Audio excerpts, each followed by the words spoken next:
If you're looking for a warming spice that's great for digestion, look no further than fresh ginger root. If you've never worked with ginger, you might need some tips on how to mince it. It's easy to do, and I'm going to show you just how to do that, so keep watching. To mince ginger, fresh ginger root, you will want to first peel it. Now, if you're just using the ginger juice, you can grate it skin and all because you're just squeezing the juice out of the pulp and discarding the pulp. But if you want to mince it up, I would recommend cutting off any parts that are withered like this. Maybe you only need a small knob like this, and it should look nice and bright yellow on the inside. It should not be grayish looking.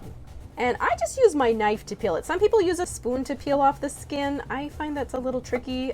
You could try a peeler, but for me it just seems to work well to just use my knife. And then once you've peeled off all of the skin, then you just slice one direction and you slice the other direction.